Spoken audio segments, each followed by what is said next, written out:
చూసారా? ప్రశాంతంగా ఫోను చూసుకుంటుంది. అసలైన సంగతి ఇప్పుడే స్టార్ట్ అయ్యిద్ది. ఎందుకంటే ఈరోజు పాపకి వ్యాక్సిన్ ఉంది. సో, వ్యాక్సిన్ చేపియాలని వెళ్తున్నాము. ఇది 1 ½ ఇయర్‌కి వేసే వ్యాక్సిన్ అనమాట. అందరూ ఖచ్చితంగా వేపిచ్చుకోవాలి కంపల్సరీగా. ఎందుకంటే ఈ వ్యాక్సిన్స్ వల్ల పిల్లలకి ఎలాంటి ఇష్యూస్ ఉండవన్నమాట. ఇలాంటి ఇబ్బంది ఏం రాదు ఫ్యూచర్‌లో. కాబట్టి ప్రతి ఒక్కరు ఖచ్చితంగా వ్యాక్సిన్ ఏయించుకోవాలి. ఇది అంగన్వాడీ స్కూల్‌లో వేస్తారు. అందరికీ తెలిసిందే. సో, వెళ్ళినాక ఫస్ట్ పోలియో డ్రాప్స్ ఏశారు. ఆహ్, ఫస్టయితే కామ్‌గానే ఉన్నది. చూసేదానికి ఏంటబ్బా! ఏం జేస్తున్నారు వీళ్ళందరూ అని జెప్పేసి కామ్‌గానే ఉంది. తర్వాత మేడమొచ్చి పోలియో డ్రాప్స్ ఏశారు. వేసిన తర్వాత అప్పుడు కొంచెం అర్థమైందనమాట సిట్యుయేషన్. ఏం జేస్తున్నారని చూస్తా ఉంది. అండ్ నెక్స్టొచ్చేసి 2 ఇంజెక్షన్స్ అయితే చేశారు. ఒకటి హ్యాండ్‌కి అండ్ ఒకటి కాలికి చేశారు. ఈ ఇంజెక్షన్స్ కొంచెం అందరికి తెలిసే ఉంటుంది.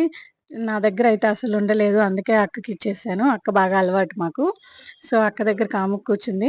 చూసారా చూస్తుంటే ఏదో ఏడ్చేసింది అమ్మో! అనుకుంటున్నారేమో అదేం లేదు. ఇంజెక్షన్ ఏసిన 5 నిమిషాలే. తర్వాత నార్మల్‌గా ఉండింది. నేనైతే పాపం ఏడుస్తదేమో ఎందుకంటే ఈ ఇంజెక్షన్ చేయడం వల్ల ఫీవరు, కాలు వాస్తది అన్నీ చెప్పారు.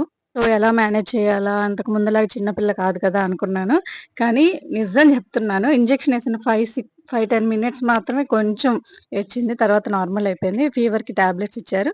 అండ్ నేను తీసుకోవాల్సిన ఎగ్స్ అండ్ పిండి తీసుకొని ఇంటికొచ్చేసాను అంతే.